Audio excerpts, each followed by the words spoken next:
It was supposed to be the adventure that defined them. 4 friends, 1 canyon, 2 weeks off the grid. But by the time the storm cleared, their camp was gone. No messages, no calls. Only an overturned tent remained, and a mystery carved into stone. Most people would assume they were swept away. But here's where it really gets interesting. Madison was the spark, always chasing moments through the lens of her camera.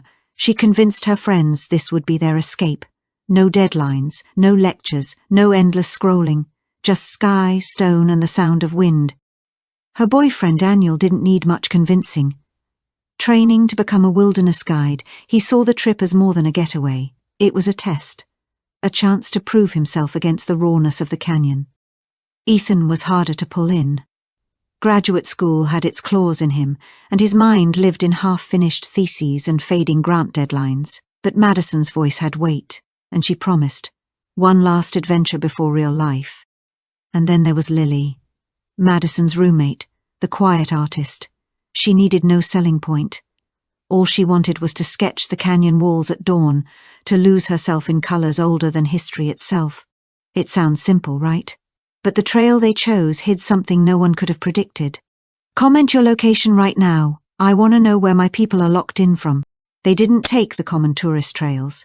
Instead, they chose a remote path, one absent from Instagram feeds and travel blogs. Their gear was perfect. Topo maps, water filters, headlamps, freeze-dried meals. Ethan brought a drone. Daniel carried a satellite phone, but they swore it would only be touched in a life-or-death situation. That night, they drove east beneath a sky-thick path with stars. Their laughter filled the rental van, echoing louder than the doubts they refused to voice. But here's the thing, this wasn't just any path. Locals knew to avoid it, and soon the group would learn why. Their final photos showed excitement. Smiling at dawn, coffee mugs on the hood, packs strapped and ready. Madison's caption read, "Into the wild, Arizona bound." That was the last post anyone ever saw. Most people stop here, assuming the storm swept them away. But if that were true, why did rangers find signs that didn't add up? Don't scroll past this story and risk missing what comes next. Hit subscribe now. Every second counts, and you don't want to be left in the dark.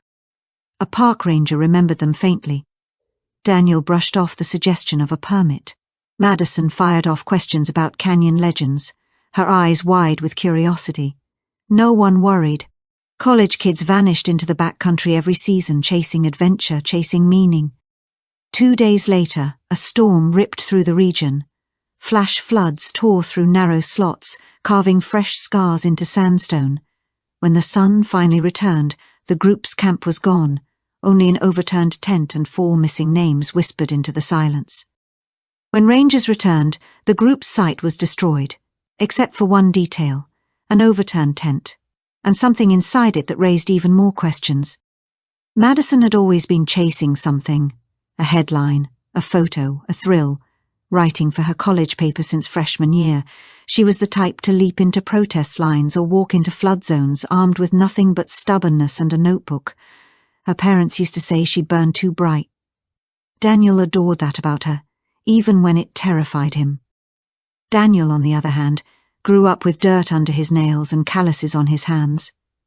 The outdoors was his sanctuary. He guided treks across the Rockies, read the sky like others, read text messages, calm, patient, steady. But when Madison pulled him into her whirlwind, he never hesitated. He followed every time. And here's the part almost no one talks about, the clue hidden in plain sight that suggests their story didn't end where the storm began.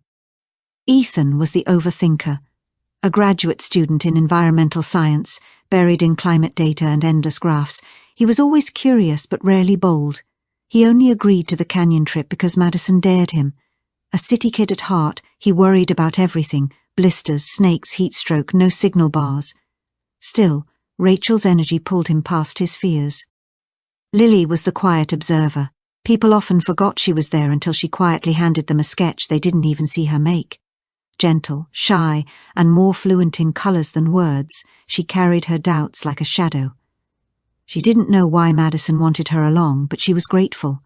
All she wanted was to capture the canyon's light as it crawled across stone, to sketch time itself into her worn notebook. Together, they were a patchwork of mismatched edges. Ethan's anxieties against Daniel's steady calm, Lily's silences against Madison's constant chatter. But they laughed easily, shared snacks and swapped secrets along the path. They were young enough to believe nothing bad could ever touch them. But what they didn't realize was that the canyon was already waiting for them, older, colder, and far less forgiving. One wrong step, one echo in the dark, one shadow where no one should be. That's all it takes. You're not untouchable, but you can at least be prepared. Subscribe now. In the photographs, they looked like every other group of 20-somethings chasing adventure in wide-open spaces. But this wasn't just another trail. It was a place that erased more than it revealed. That morning, the sun hadn't yet touched the cliffs. Desert air bit at their skin. Madison sent one last text to her sister, "No service soon, love you." Then she posted smiling group photos, all 4 of them shot. Packs bigger than their backs, sun hats and cheap gas station coffee. Ethan launched his drone, buzzing overhead. Lily ducked shyly behind her sketchbook. Daniel traced the topo map, murmuring about water sources and rest breaks. At the ranger station, their names went into the log: Madison Diaz, Daniel Brooks, Ethan Green, Lily Hale. Under expected return, Madison scrawled June 12th. No one knew those same names would soon be circled in red ink, studied like an unsolvable puzzle. The trail pulled them deep, away from slamming car doors and sunscreen-soaked tourists and the sound of car doors slamming in the lot. They passed faded petroglyphs, dry riverbeds, and falcons overhead. Madison balanced along a cliff for the perfect shot. Daniel complained about the vanishing cell signal. Lily paused to sketch jagged ledges while Ethan pointed out desert plants. It looked like the start of an ordinary adventure, but the canyon had already begun stripping away the ordinary. That night, they camped in a small sandstone cove, half-sheltered from the wind. The drone caught them at sunset, 4 black shapes against a glowing sky. In the last video clip, Madison waves, laughing. Daniel adjusts the tent poles. Ethan shakes the dust from his palms. Lily kneels, tucking pencils into a worn case. Later, a ranger on patrol would remember faint laughter carried by the wind. He imagined young people telling stories around a campfire, probably sharing beers smuggled into their packs. He didn't know those voices belonged to the same names in the logbook from hours earlier. To him, they were just echoes in a canyon filled with ghosts. But that was the last time anyone saw them whole, and what happened next would erase more than just their laughter. At camp, Madison teased Ethan, filming his battle with the portable stove. Daniel frowned at the horizon, clouds stacking too quickly. Lily sat cross-legged near the fire pit, sketched furiously, trying to capture the last of the light. They weren't worried. They were sun-flushed, exhausted, and drunk on the thrill of being small in a place so big. Then raindrops fell. Ethan cursed, shoving gear into the tent. Daniel muttered, "It'll pass," though his voice betrayed doubt. Madison caught one last shaky clip, rain streaking the lens, Daniel in the background, babe. Put the phone away. Then the storm slammed down. Dry gullies turned to rivers. Solid ground collapsed into mud. Smooth stone became slick as ice. Wind ripped ropes, shredded tarp, slamming into their little camp with a force none of them had expected. The tent shuttered under the weight of pounding water. Days later, rangers found the site with almost nothing: torn sleeping bags, erased footprints, and silence. Almost nothing. A warped notebook, a half-corrupted video, and in Lily's sketchbook 4 figures under a blackened sky, canyon walls rising, the storm already waiting. But here's the part almost nobody knows. What the rangers uncovered next wasn't just evidence. It was something no one could explain. 3 days after the storm, Ranger Mark Rivers spotted a flash of blue nylon snagged on a ridgeline. When he dropped down to investigate, the scene was worse than any searcher wanted to imagine. The tent had been slashed open along one side, poles lay snapped like broken ribs. Backpacks were scattered, zippers open, gear spilled across the dirt, damp sleeping bags, an overturned water filter. Madison's camera lay cracked in the sand. Ethan's drone sat folded near a boulder, its battery drained and blades caked with grit. What unmoored everyone, though, was the silence. There were no footprints leading away, no drag marks, No signs that anyone had staggered from the site. Yes, the storm had been violent, and water can wash evidence clean, but even washed soil holds some trace, a scuff, a heel print, disturbed gravel. Here there was nothing. It looked as if the camp had been abandoned mid-breath. Under a shelter tarp, Mark Rivers found Lily's sketchbook, its pages swollen and curling. Pencil sketches showed fragments of their last day, a ridgeline at dusk, Daniel's profile half-finished, Madison laughing with her eyes squeezed shut. There were no drawings of the night the storm arrived, nothing to explain what had happened after dusk. But here's where it turns. When Rivers radioed the find in, the canyon rim filled with lights, and something else began to surface that none of them expected. The canyon keeps what it wants, but sometimes it gives something back. Not whole, not human, just broken. If that terrifies you, good, it should.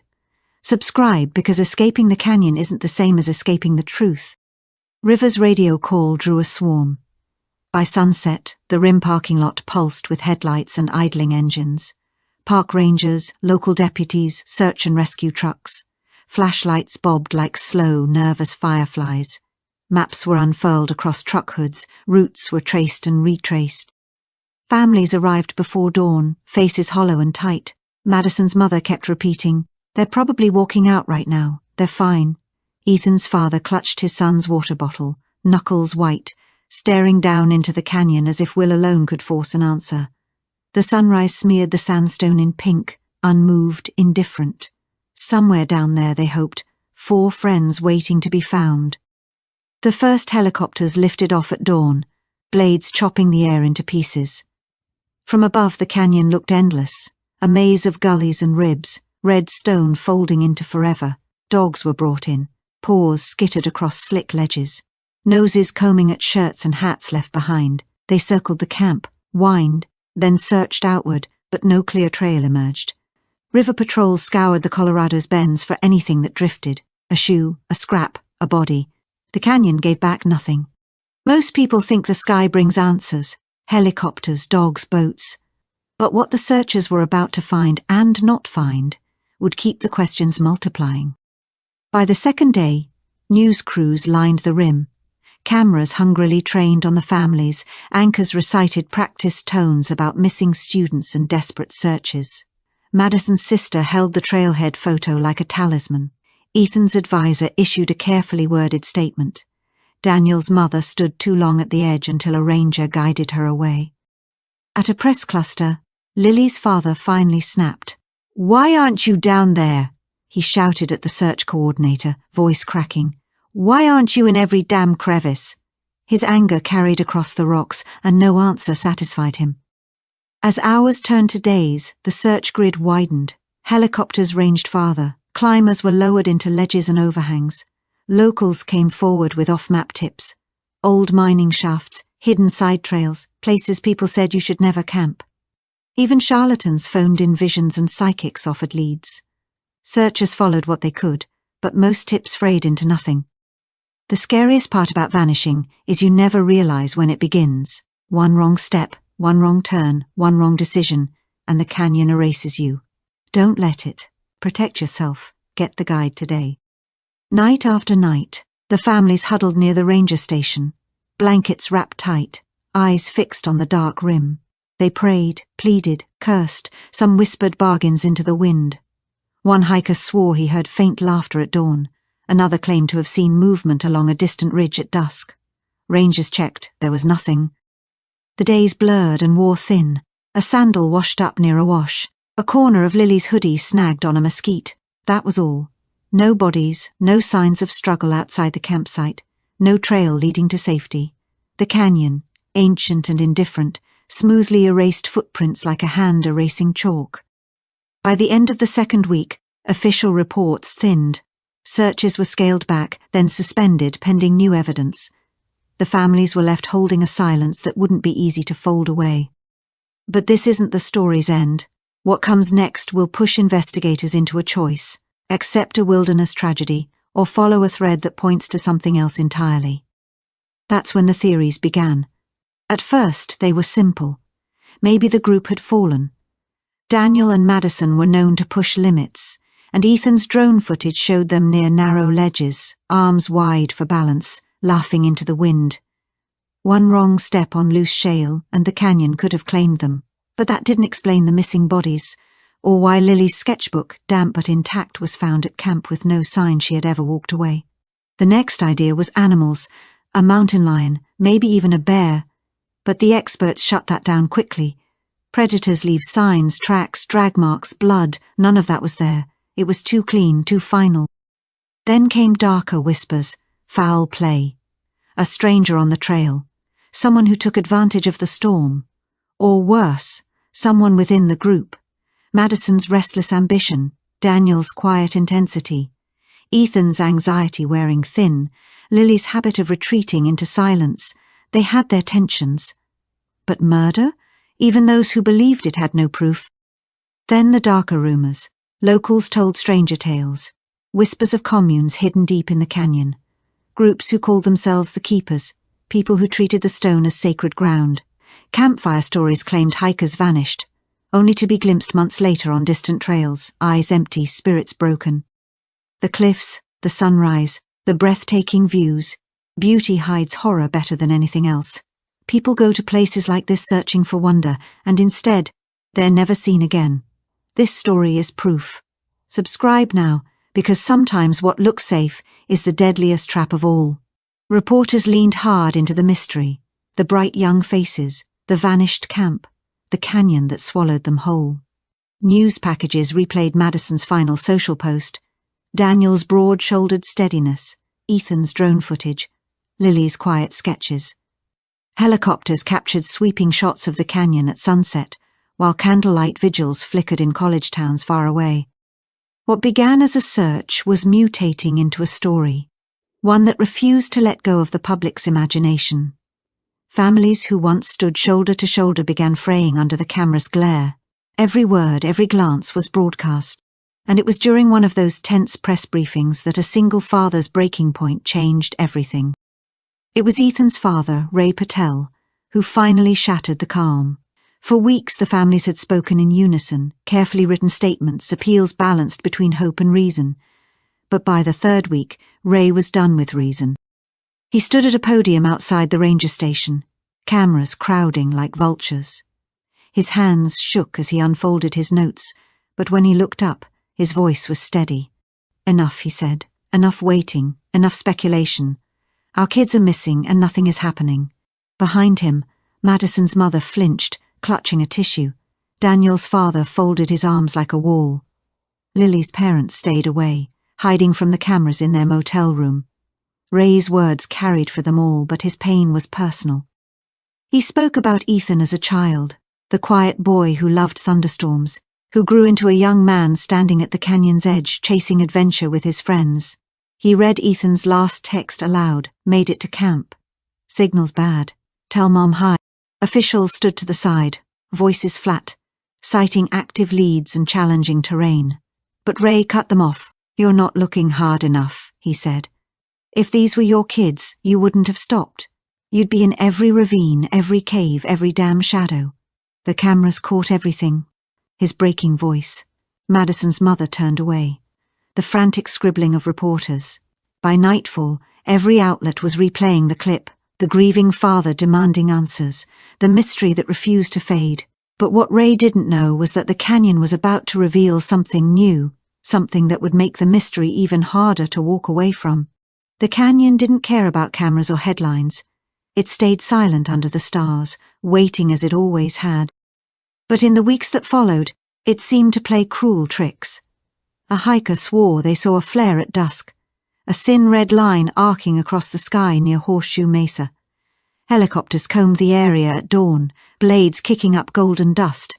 Nothing, no prints, no gear, not even a shadow. The hiker later admitted maybe it was just a trick of the light. Then came the footprints. A pair of climbers descending a chute radioed in that they'd seen tracks, small, human, fresh, leading toward a slot canyon. Teams rushed in. Hope lit the weary faces of searchers, but the trail ended on a slick slope, vanishing like smoke. Trackers later claimed it belonged to a lone coyote. A torn scrap of a map surfaced near the Colorado River, water-stained, fragile. When rangers compared it to the group's notes, it matched stroke for stroke. Same pen, same markings. But how long had it been there? And how had it drifted downstream? No one could answer. Every tip, every rumour, hit the families like a wave. Madison's sister paced motel hallways with her phone clutched tight. Ethan's parents filled notebooks with every word the rangers offered. Daniel's father drove the rim roads at night, headlights sweeping the emptiness as if his son might stumble into the beam. And Lily's mother stopped speaking to the press, but confessed to friends that she dreamed of her daughter at the foot of her bed, soaked with rain, lips moving but silent. By the end of the month, even the most hopeful searchers admitted it. They were chasing ghosts. Every vanished hiker once thought they were safe. They packed light, smiled for a photo, stepped onto the trail, and never returned. Don't be the next missing poster nailed to a ranger's board. Learn the survival secrets before you step in. Get the guide in this video description link. 6 months later, winter crept into the canyon, softening sharp edges with frost. The last official search teams packed up. Final reports written in cold, clinical language. The family stood together after the briefing. No conclusive findings, no remains recovered. Search suspended pending new evidence. Reporters drifted away. Candlelight vigils thinned out. Posters curled and peeled in the wind. Life edged forward, everywhere but inside the family's homes. The families didn't. Madison's mother kept her daughter's room untouched, sunlight falling across the bedspread. Ethan's textbook sat open on his desk, marked at the page he'd last read. Daniel's brother ran the family's outfitter shop, never selling the pack his sibling left behind. Lily's mother kept her daughter's sketchbook by her bedside, its paper crumbling at the corners. They all carried the same raw wound, no body, no grave, no last words, only silence. And yet hikers whispered of faint laughter at night, blurred shapes along the ridges, echoes, ghosts. The canyon has always been a place of echoes. And then, years later, when the story had nearly faded, the canyon gave something back. It was a morning like any other at the White Angel Ranger Station. Pale sun rising over the rim, coffee cooling in paper cups, maps spread out for the day's hikers. Then the door opened. He came in barefoot, jeans torn to shreds, skin burned to leather, hair tangled, sun-bleached, beard wild.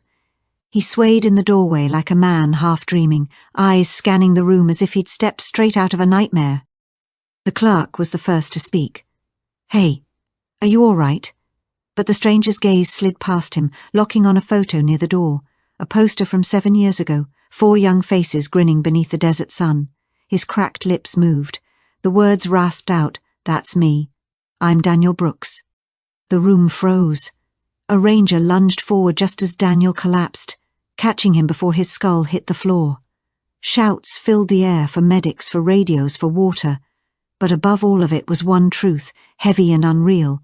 One of them had come back. And what Daniel whispered in the hours that followed was stranger and far darker than anyone could have imagined. News spread like wildfire. Missing hiker returns after 7 years. The names resurfaced, brittle with time: Madison, Ethan, Lily, and Daniel. Ranger Mark Rivers, once a rookie who had helped comb ravines when they vanished, was on shift when the call came. He rushed in, expecting a lost tourist. What he saw instead chilled him. Daniel Brooks, a ghost made flesh.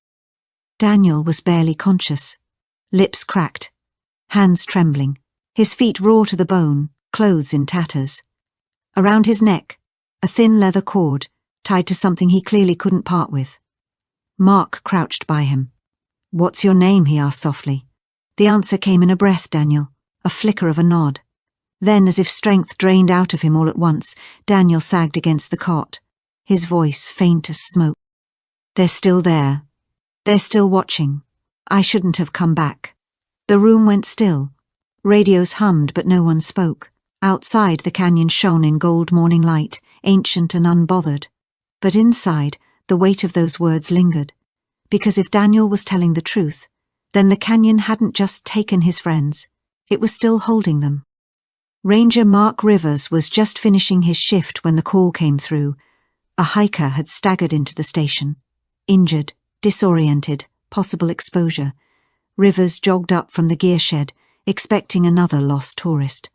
But the moment he saw the man crumpled on the floor, something inside him went cold. Mark had been a rookie when the 4 students vanished. He remembered the posters stapled to trailheads, the long days combing gullies until his legs gave out, the hopeless exhaustion that clung to everyone. And now, here was one of them, skin and bone, back from the dead. The man was barely conscious, lips cracked, hands trembling. Medics cleaned his scrapes, checked his pulse. His feet were raw, blistered down to the muscle. His clothes hung in tatters, sun-bleached denim shredded canvas. Around his neck, a thin leather cord, the kind you tie around something you can't let go. Mark crouched close. "What's your name?" The answer was barely a breath. Daniel Brooks." His head lolled. His eyes rolled back. And then came the whisper that stopped the room cold. "They're still there. They're still watching." For a long moment, after Daniel collapsed, no one moved. Radios hummed in the background, boots scuffed the floor, but the words hung heavy in the air. Here's a man whose name should have been only a memory. The canyon doesn't just take, it keeps. Entire groups have vanished, leaving nothing but whispers and unanswered questions. Don't let the next mystery be your name. Prepare before you enter. Buy the guide in this video description. The station went still. You could hear the desert wind rattling the windows. Daniel lay on the cot, his chest rising in shallow, shaky breaths. The ambulance was over an hour away. A nurse from a trail group sponged water onto his lips, careful not to choke him. His skin was parchment, crusted with salt. His fingernails cracked and blackened with dirt so deep it looked permanent. Then his eyelids fluttered. He jerked like a man waking from a fall. His mouth worked soundlessly.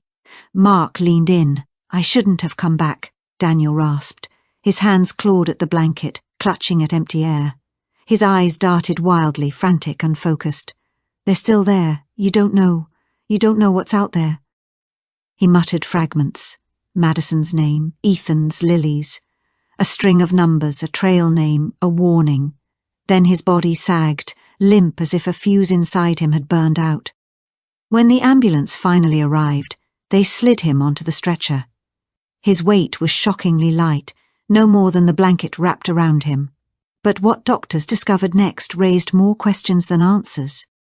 As they loaded him in, Rivers caught one last look at his face, slack, eyes sunken deeply, and somewhere under all that ruin, the faintest trace of the boy from the photos, the one smiling under the canyon sun 7 years ago.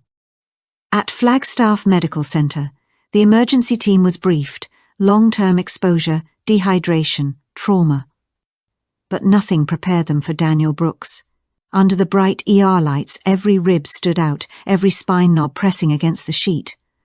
Malnourished, yes, but not just recently. This was starvation stretched across years. His hair came away in brittle clumps when they cut it back, tangled with grit and tiny shards of bark. His body told a story of brutal survival. His feet were calloused into armor, the soles split, healed and split again. His palms were layered with old scars, fingertips dulled like worn tools. His teeth ground down from grit. His gums receded. But none of it was fresh. This wasn't collapse. This was adaptation. Dr. Sheila Rains whispered to a colleague. "It's like he went feral, like he hasn't been among people for many years." Theories swirled in hushed tones. Someone must have sheltered him. No one survives that long alone, not in the canyon, not without gear. But Daniel had.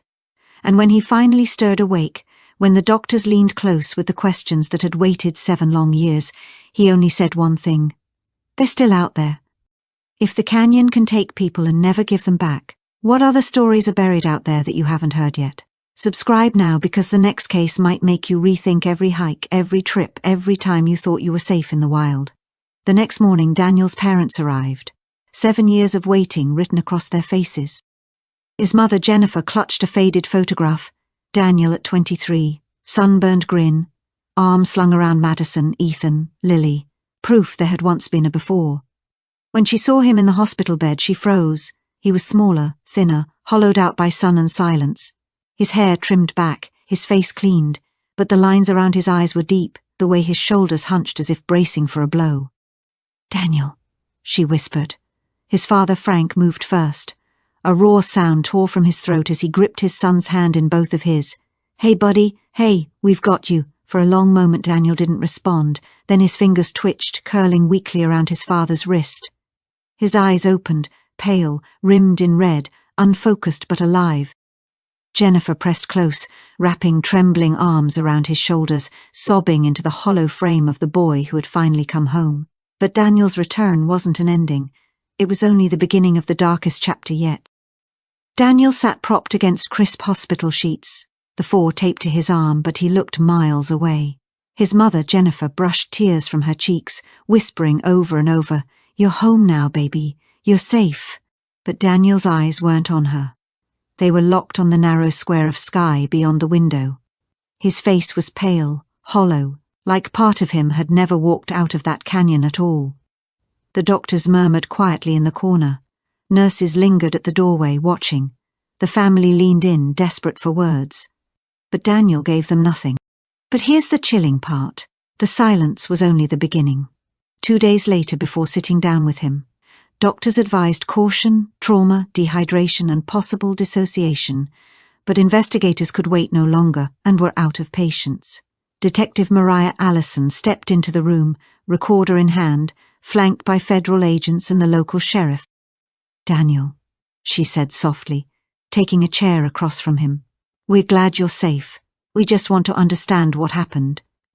His fingers twisted the hospital blanket until his knuckles blanched. His lips parted, closed, then parted again. A rasp scraped his throat. "Madison, Ethan, Lily." He shook his head violently, as though shutting out a sound only he could hear. I don't know. The agents exchanged uneasy glances. "You were gone 7 years," Allison pressed gently. "Anything you can give us helps." Daniel's pulse monitor spiked. His voice cracked. "I tried to leave, but they wouldn't let me, not at first." His gaze snapped up, eyes burning. "They're still there. But who exactly was he talking about?"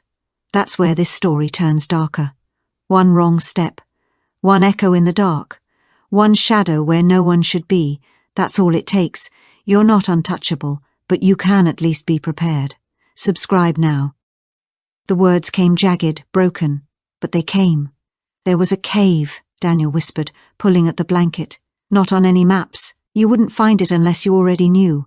His eyes flicked again to the window, sunlight cutting across the floor. They knew. "Who knew, Daniel?" Allison asked softly. "The people there," he said, shivering. "Not hikers, not campers. They live down there. Past the rock falls, past the dry riverbeds. No one would think to go so deep. But we did." His voice trembled as he described pale faces in the dusk, painted white, watching from the cliffs. The entrance half collapsed, air cool and strange. Voices echoing inside, chanting in a language he didn't recognize. "They watched us for days," he whispered. "Before they came, before they took her." But who was taken first, and why? That's where things begin to unravel. Detective Mariah Allison tried to keep her voice level, heart clenched tight at his words. "Daniel," she asked softly, "what did they want?" His hands trembled, his eyes squeezed shut. "To keep us, to change us, to make us forget." His voice cracked. And they almost did. For a moment, the hospital room felt smaller, colder, as though the canyon itself had followed him back. Allison exchanged a glance with the agents. All of them knew this was no ordinary missing person case anymore. Daniel's words spilled out in fragments, broken but heavy, like memories too sharp to hold. But when he revealed who vanished first, the story took a terrifying turn. Not everybody has recovered. Some hikers vanish, leaving behind only questions and grief. Do you really want your story to end as a mystery no one can solve? Protect your life before you risk it. Get the guide in this video description link. "It was Lily first," Daniel whispered, jaw tight. "She heard singing, said she wanted to check it out. We thought she was messing around." His breath hitched, but she never came back. Ethan wanted to run after her, but Daniel held him back. Madison, restless, launched the drone instead, its faint hum cutting through the thickening night. The canyon walls bled into black, and that's when they heard it. Voices. They came at dusk, painted faces, clothes caked with dirt, watching, silent at first. Then everything unraveled. Ethan gone in a blink. Madison dragged screaming into the shadows. Daniel's voice broke. I should have stayed. I should have fought. But when Detective Allison pressed him on how he survived, his answer made no sense at all. Allison leaned in. How did you escape?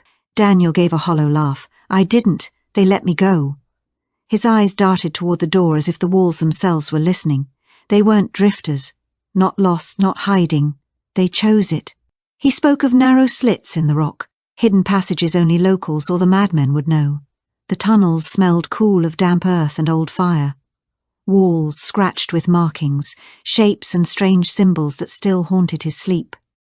There were maybe 20, 30 of them, Daniel murmured, though he wasn't sure. He called them the community, the tribe, the keepers. They are always half in the shadows, faces painted with ash, skin sun-darkened, moving like ghosts. But one man stood apart, their leader, and his name alone seemed to burn Daniel's throat. At their center was someone different, Daniel said, voice tightening. They called him Cain. He was the one who touched their faces, whispered in their ears. Cain told them the canyon was a refuge, a gift. He spoke of shedding names, shedding the past, being reborn. You're not lost, he told them, you're saved. Madison resisted. Ethan argued. Lily cried, scratching strange spirals into the stone with charcoal. Cain only smiled. Patient, he told them, always patient. You'll understand soon. The group was fed little, worked hard, lived in silence that stretched for weeks. Nights were for rituals, days for survival. Daniel stopped counting after the second winter. But the strangest part wasn't how long he endured. It was how he was finally released. Did you try to leave? Allison asked, voice barely above a whisper. Daniel's gaze drifted to the window, to the thin blue line where the sky touched the horizon. I didn't try, not until they told me to. Cain himself had brought him to the canyon rim, touched his forehead and whispered, You're ready. You can walk between worlds now. Daniel's lips trembled. I don't know why. Only me. Allison sat shocked, pen motionless, the agents leaning forward like they could pull more info from him just by breathing. How did you survive? I walked, he rasped. North, west, days, weeks. I don't even know. I thought they'd follow, thought they'd drag me back. He described hiding under ledges, drinking muddy water, body broken but pushed forward by something nameless. They're still there, he whispered. They always were. Maybe they're part of the canyon. Or maybe the canyon's part of them. Lily leaned closer. Why, Daniel? Why let you go? His sad, fragile smile was the last thing anyone expected. Because you can't leave a place if it's already inside you. Every lost hiker thought they had more time. But in the canyon, time works against you. Water runs out, temperatures drop, panic sets in, and then you vanish. Don't make their mistakes. Get the guide now in the video description. At night, Daniel didn't sleep. Through the hospital window, the staff watched him toss under thin blankets, pale in the dim ward light, fists clenched against dreams no one could follow. Nurses logged insomnia, anxiety, flashbacks, but none of their notes captured the way he still flinched. At shadows that moved just beyond the edges of light. By day, therapists sat with him. Soft voices offered grounding techniques, but his eyes slid away and his hands picked at the gauze on his wrist. Once his voice broke. It should have been me. They took them.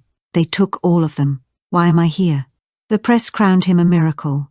Old photos of Daniel smiling under canyon skies filled newscasts. His name blazed across headlines.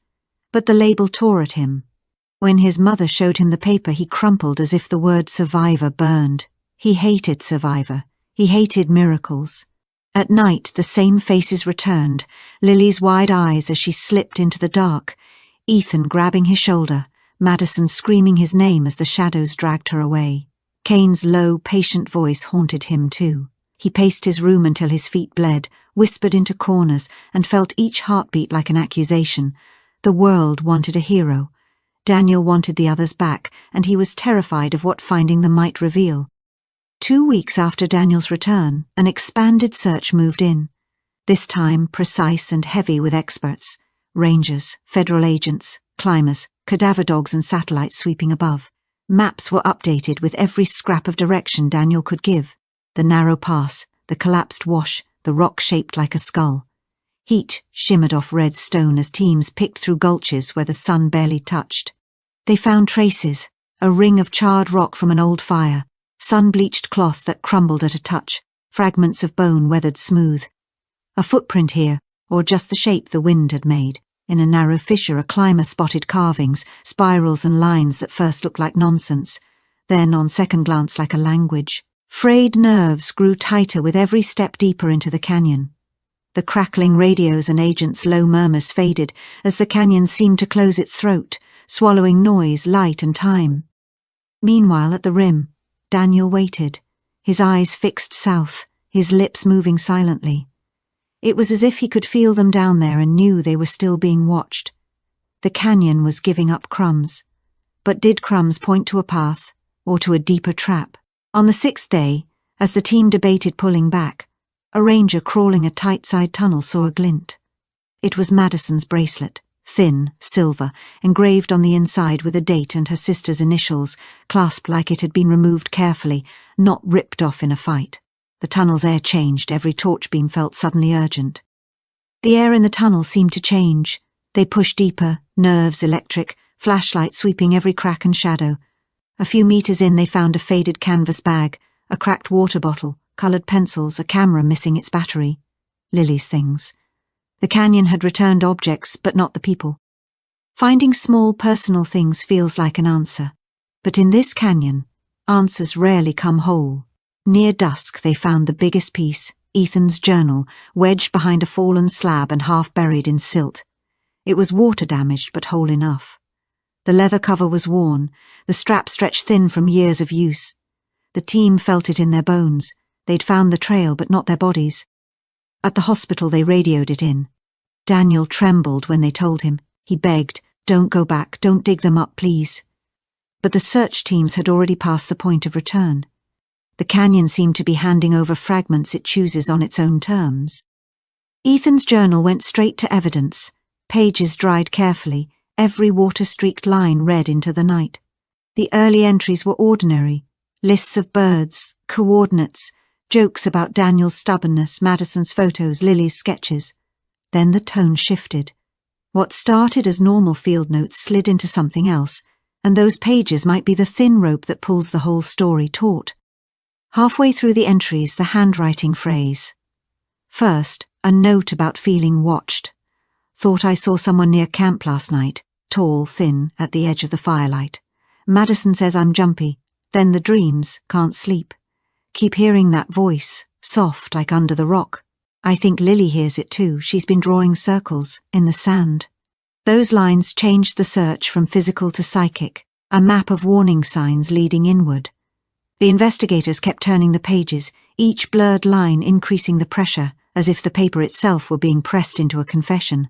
But the journal doesn't finish the sentence, it just opens another. What did Ethan hear that night? And did it explain what the canyon kept? By the last entries, Ethan's handwriting had fallen apart, words crammed into the margins, lines jagged and frantic. They're in the caves, one page read.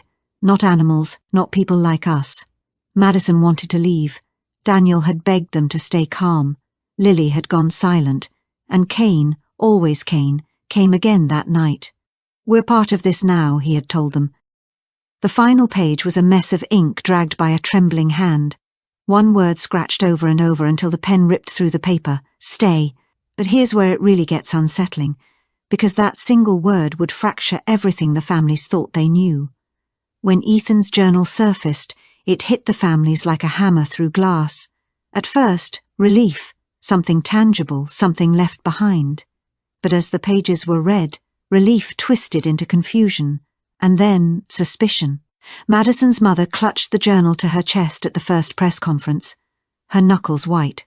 They suffered, she whispered. They were terrified. Across the table, Ethan's father sat stiff-backed, fists clamped on his knees.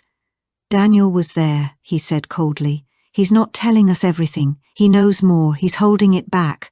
Lily's mother shook her head, voice breaking. He's a victim too. Look at him. He's broken. We can't ask more of him. Reporters swarmed like crows, their microphones stabbing forward, survivor or witness, hero or liar. But what none of them realized was that Daniel, sitting miles away in his hospital bed, was hearing those same words echo inside his head. At the hospital, Daniel stared blankly at the muted TV. Headlines blared his name while the canyon flickered across the screen. His reflection in the window looked hollow, like a stranger wearing his skin, and deep in his chest, dread coiled, the sense that something was unfinished, that voices still whispered his name. At night, the dam broke. He saw fires burning low, a circle of faces lit by orange glow. Cain at the center, chanting words Daniel never learned but somehow understood. They weren't prayers, they were promises. He remembered the hunts, forced to scramble through narrow passages, hands torn and bleeding, chasing snakes and rabbits to keep from starving. Hunger sharpened his senses until they were raw, until every sound cracked like thunder in his skull. He remembered Madison's fierce eyes and her voice, whispering plans in the dark while she shook his shoulder. He also remembered Ethan's thin, broken laugh as he tried to lift the weight of their situation, and Lily's sketches scratched into the cave walls. The drawings twisted into spirals, then into things Daniel couldn't look at without his stomach knotting. There were moments of defiance. Madison slapping Cain, Ethan spitting in defiance, Lily humming softly when silence was demanded. But defiance didn't save them, it only marked them. And in the final days, when the others were gone, Daniel remembered the shift, Cain's eyes fixed on him, the hush in the chamber, the cold hand pressing his forehead. "You're ready," Cain whispered. "Go show them." Daniel always woke up gasping, sweat freezing on his skin. And just before his eyes opened, the voices always returned. "We're still here, but here's the part investigators couldn't ignore. What if those voices weren't just in his head?" The whispers started small, traded in late-night hallways over stale coffee and endless files. What if Daniel wasn't just a victim? Ethan's journal hinted at unraveling minds, at cracks within the group. Daniel had survived what none of them had. He knew trails that weren't on maps, and every time investigators pushed him for details, his answers grew tangled or stopped completely. Agent Allison voiced it first behind closed doors. Fingers tapping Ethan's journal, she said, "We can't rule it out, maybe cursed, but maybe not." They dug into his background, his outdoor training, his survivalist streak, his willingness to disappear off-grid. And in the hospital they studied surveillance footage. Daniel pacing, muttering under his breath, tapping his temple like he was counting something no one else could hear. The families tore further apart. Madison's mother recoiled at the suggestion. "He's broken, but he's innocent," she insisted.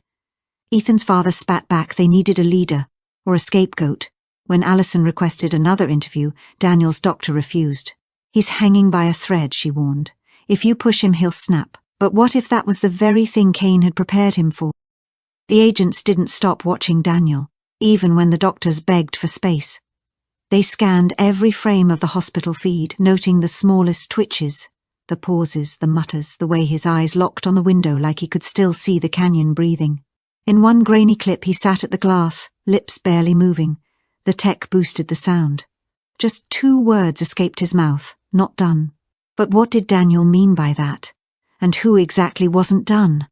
The search ended, reports filed, families drifted back home with grief hollowing them out. Yet the canyon remained as it always had, vast, ancient, untamed. They called it a wonder of the world, a place of staggering beauty and quiet.